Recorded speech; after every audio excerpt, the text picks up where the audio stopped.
L'apparition de nos morts parmi nous régit des règles et conditions données. De nos jours, ces habitudes et règles qu'on observait chez nos aïeux lors de leur sortie sont en voie de disparition, laissant place à des comportements inappropriés qui consistent à chasser, chicoter les spectateurs et même parfois à des coups et blessures. Un constat qui aujourd'hui fait preuve d'une valeur très minable de cette entité, considérée comme le premier dans le panthéon vaudou au Bénin.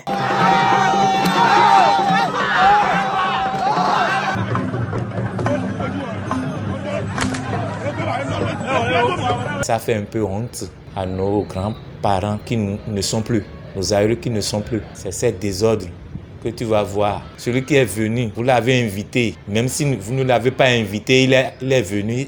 Il s'est assis. Ce revenant est sorti. Il devait prier. Il devait bénir cette personne qui sont arrivées. Et dès leur retour dans leur foyer, tout un chacun d'eux, ils devaient trouver la paix du cœur. Mais, par ma grande surprise, aujourd'hui, ce n'est plus ça. Ce revenant sort, il commence par corriger ces gens-là. Ça me fait mal quand moi je vois ça. Ça me fait honte. Depuis la naissance de Egon, je peux vous dire que le Egon est né avec la chicotte en même temps. Pourquoi? Parce que dès que la personne meurt, les premières cérémonies qu'on lui fait, c'est à base de ce chicotte transformé en d'autres choses qui a son nom.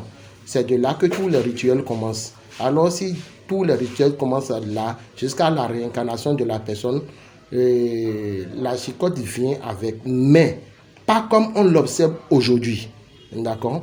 Parce qu'aujourd'hui, on va vraiment vers la dérive. Pourquoi? Parce que nos jeunes frères qui ont été initiés, nos enfants qui ont été initiés, qui pratiquent ce même culte avec nous, aujourd'hui, ils l'ont transformé en autre chose. Ils prennent ça parfois pour régler leurs antécédents, raison pour laquelle on observe parfois ces gens de chicotte entre nos frères eux-mêmes. Les Egungun même va à ce dérive.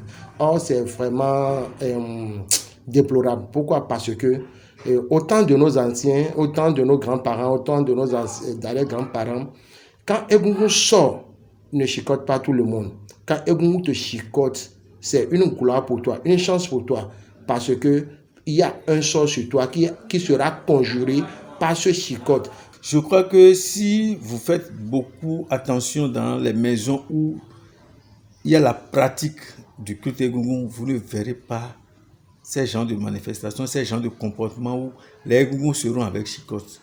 Je suppose un instant que mon père, qui est resté vivant pendant des années, meurt et qu'on consulte l'oracle Fa, et mon père demande d'être habillé en Egungun. Est-ce que je peux accepter que mon père sorte et commence par courir de gauche à droite pour tabasser les gens?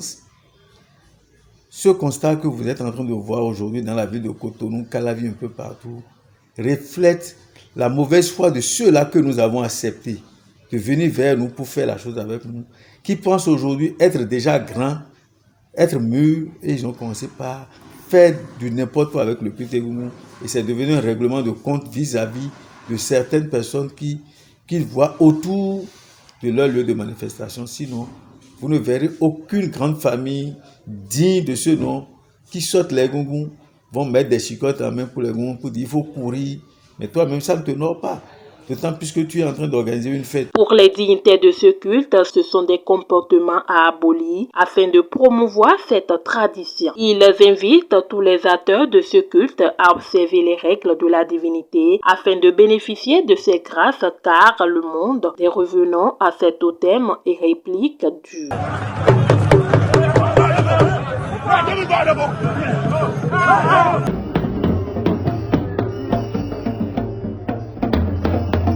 La cause de ces anomalies provient de nous responsables parce qu'il nous manque des enquêtes de moralité.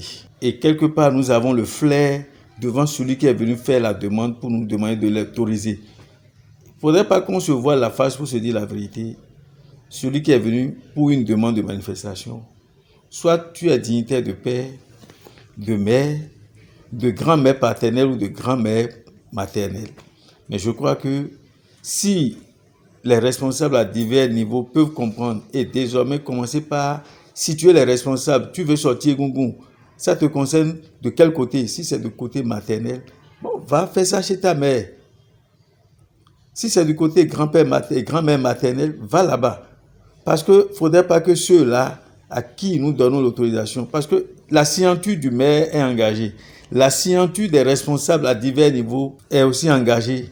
Donc, il faut que nous fassions désormais attention à des demandes qui nous parviennent pour que les autorisations accordées par la mairie ne nous créent plus des ennuis vis-à-vis de ce que nous voyons aujourd'hui. La seule chose qui me fait plaisir, qui me fait vraiment plaisir dans ça là, c'est le nom seulement de la divinité qu'on sort au dehors. Egungun. Ça me fait déjà plaisir ce nom. Si au moins ils pouvaient comprendre la tradition, ils comprendront que ce qu'ils sont en train de faire aujourd'hui va les rattraper sous peu.